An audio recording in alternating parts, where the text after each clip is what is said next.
So one of the things I try to do is respect the individual differences within all films, even major franchises, because of course we know the major object is money and promotion and all that.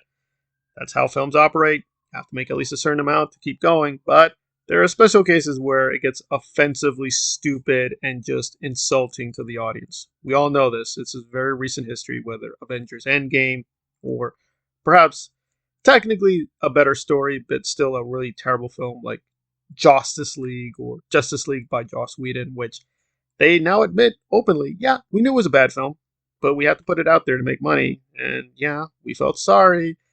We knew it was bad, but we got to make that money. And we could come up with worse offenders. I don't think Halloween Ends is going to be the worst of this example, but I am somewhat getting tired of a certain excuse that's being used.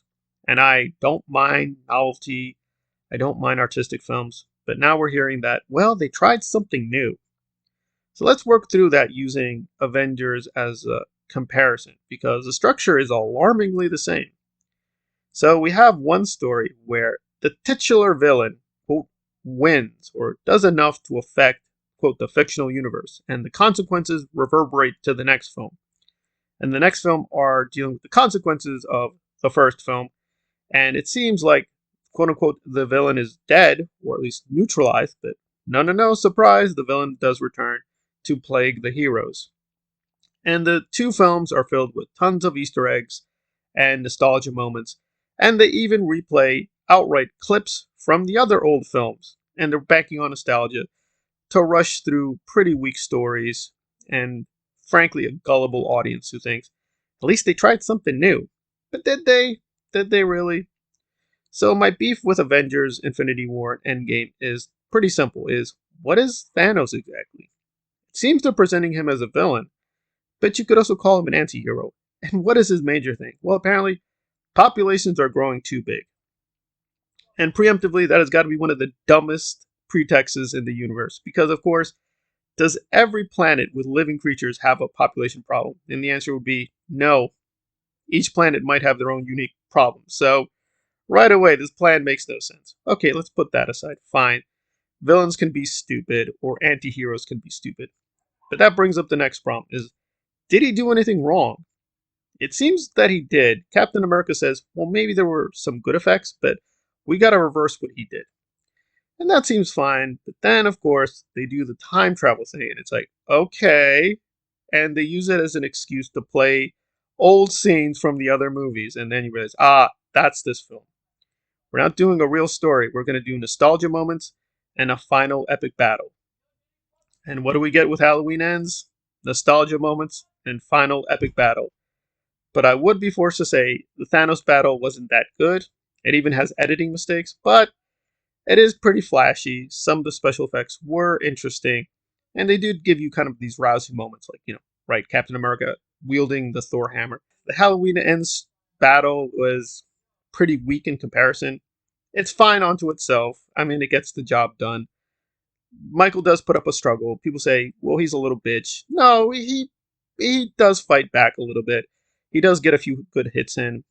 Lori gets her hits in. We all know Michael has to be defeated. We all know Thanos has to be defeated. I guess the question is, what did we see? From the defender's position, we're getting an interesting new take on, quote, the, quote, whatever we want to call it, the antagonist, the villain, the anti hero. The problem is, we don't know if what they did was really evil. It seems with Michael, it's pretty clear cut, right? He killed tons of innocent people in Halloween Kills, at least. But then you think it through. The whole question here is, well, what is evil? They never define it at all. They just say evil, bad. We need to stop it. Evil dies tonight and everything. You're like, okay, what is evil itself? I don't know. They just keep using the word. Like, evil is used an insane amount of times in Halloween Kills. It's used an insane number of times in Halloween Ends.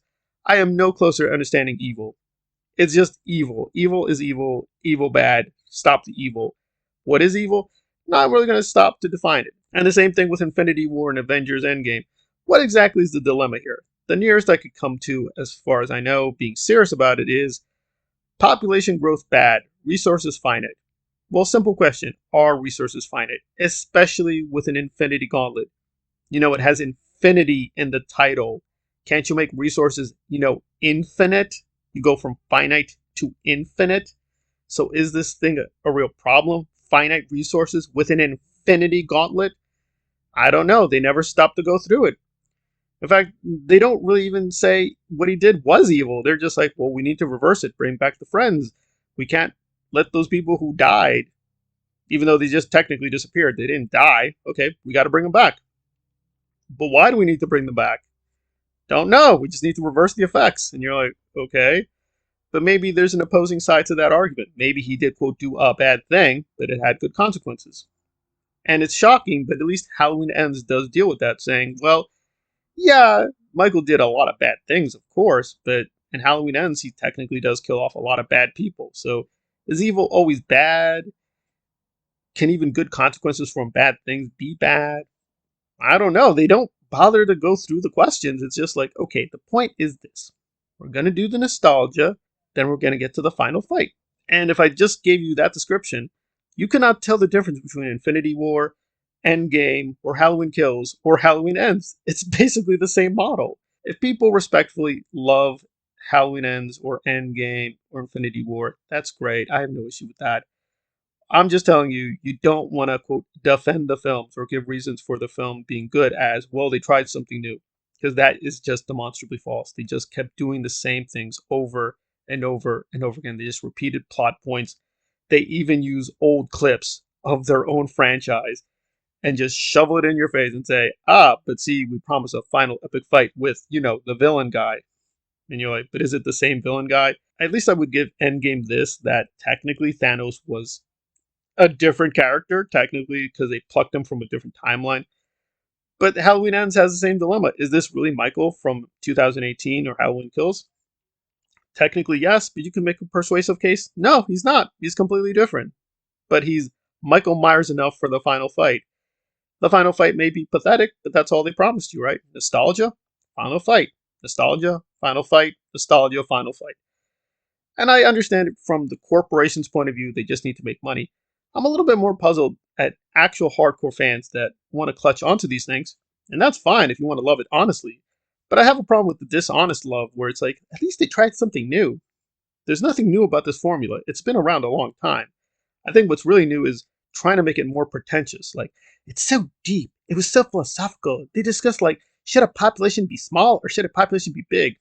Well, how much time did they devote to that philosophical discussion? Maybe like 30 seconds. I'm not even joking. It's Captain America saying, the whales are coming back. I think that's kind of good. Is it good, though?